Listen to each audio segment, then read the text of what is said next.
Meninggalkan kesedihan Pipik Dian Irawati yang jatuh sakit, kasus perseteruan justru sedang memanas di antara dua musisi, yaitu Yoyo Padi dan pedangdut Eris Susan.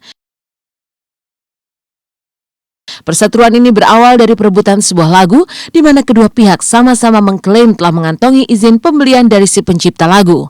Maka kemarin untuk menegaskan bahwa lagu itu telah benar-benar dibeli dari si pencipta, Yoyo akhirnya membawa Frida si pencipta lagu dan juga manajemennya untuk melakukan sumpah.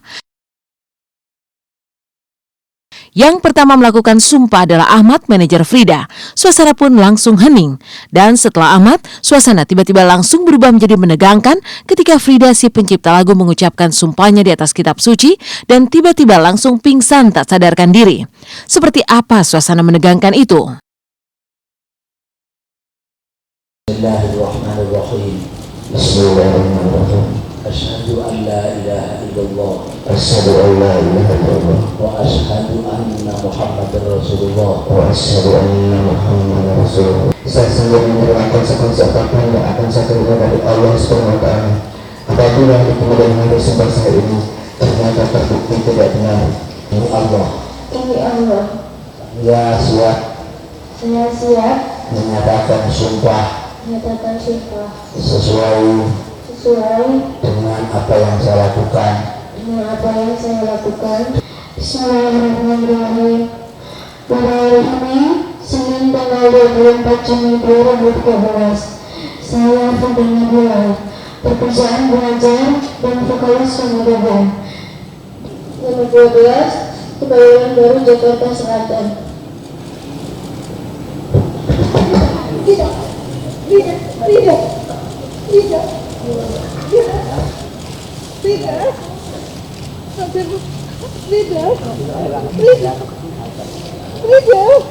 Ya Allah,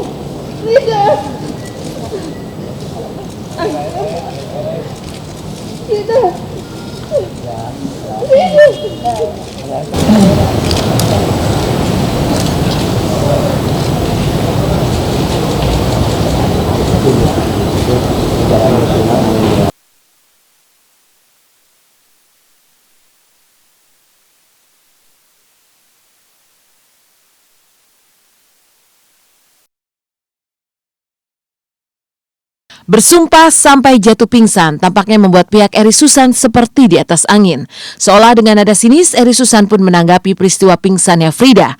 Tapi benarkah Yoyo pun menantang Eri untuk ikut melakukan sumpah? Masih menyangkal juga, itu luar biasa buat saya. Ada lah yang pasti kasihan banget loh kalau sampai pingsan. Wah, saya no comment aja deh. Maksudnya bahwa karena saya prosesnya nggak tahu dan saya juga baru dengar kabarnya. Kalau ternyata kondisinya sampai ada yang pingsan atau apa ya, susah lah saya mau komentar. Pesannya buat Tante Eri, ya itulah, pastinya ngaku, terus minta maaf ya. Terus yang pasti minta maafnya ke kita yang nyiptain lagu kok enak banget, tinggal kita susah-susah nyiptain, susah-susah cari ini tuh bener bagus gitu, sampai direkam berkali-kali buat dapat suara yang bagus juga, malah tiba-tiba udah diambil gitu aja, nggak pakai izin gitu kan, ya nggak gitu caranya, harusnya gitu Tante. Untuk meyakinkan bahwa kita memang benar-benar ada di pihak yang benar gitu ya. Kalau Eris Susan mau melakukan sumpah terhadap manajemennya ya silakan gitu.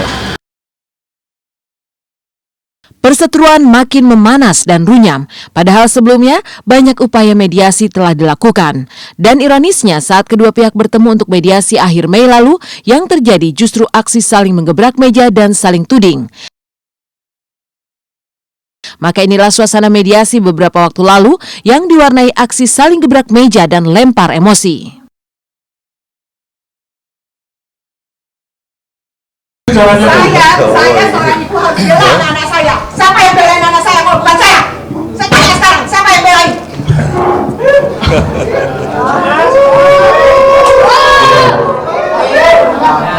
Soal hak itu sangat benar haknya, tapi menyalurkan hak tadi juga ada tata cara. Sekarang saya tanya, kita jual beli pakai hak cipta apakah bisa hanya dengan seorang yang Frida?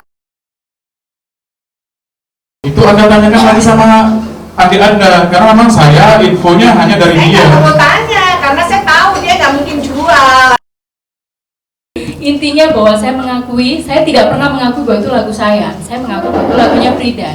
Jadi pemberitaannya salah kalau dibilang saya tidak mengakui bahwa lagu itu adalah lagu Frida. Menyangkut pembajakan di Indonesia ini udah marak banget gitu loh, makmur malah hidupnya kayaknya gitu loh. Ya udah Nah, tahu, kita aja belum Mbak. tuh.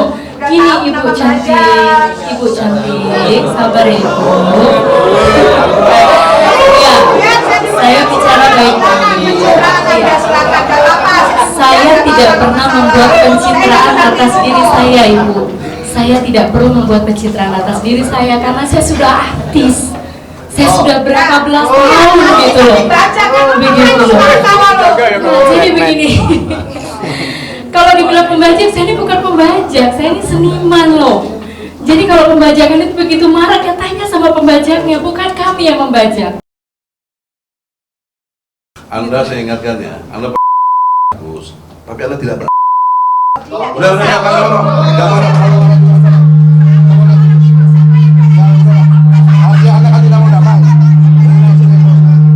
Jadi nggak usah. Udah, saya tinggalin aja.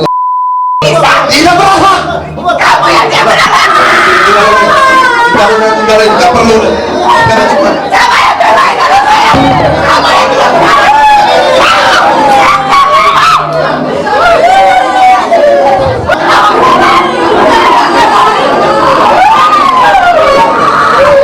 Tuduhannya bisa keterangan palsu, bisa dokumen-dokumen yang tadi itu nggak diakui perjanjiannya, dan juga bisa melakukan perbuatan tidak menyenangkan, juga bisa ada kekerasannya, lempar-lempar tadi gitu, juga bisa pencemaran nama baik, langsung nuduh orang membajak dan lain sebagainya.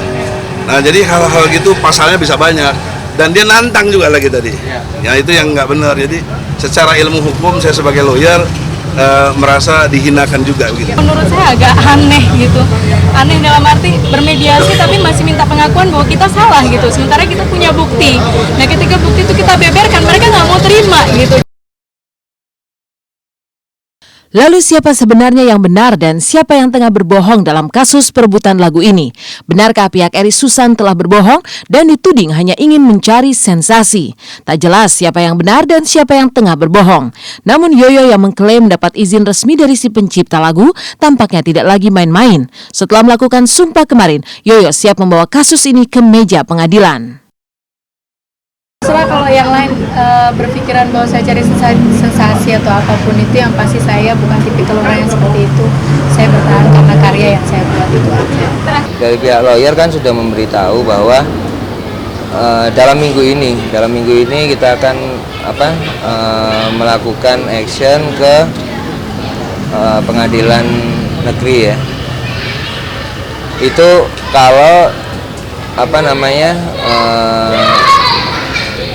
kita tunggu kalau tidak ada etikat baik dari Eri Susan untuk menyelesaikan masalah ini. Kita lihat perkembangannya aja, Pak.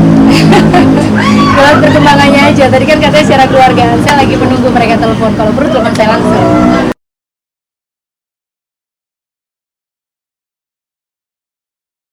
Dan kisah lain datang dari Ahmad Fatona yang kemarin menjalani persidangan kasus dugaan korupsinya. Lalu seperti apa perasaan Safety yang kemarin untuk pertama kalinya datang menemani suaminya bersidang? Seperti apa saat Safety dan Fatona saling melepas rindu? Tapi mengapa Safety mendadak pulang sebelum sidang dimulai kemarin? Jangan kemana-mana, tetap di Intens.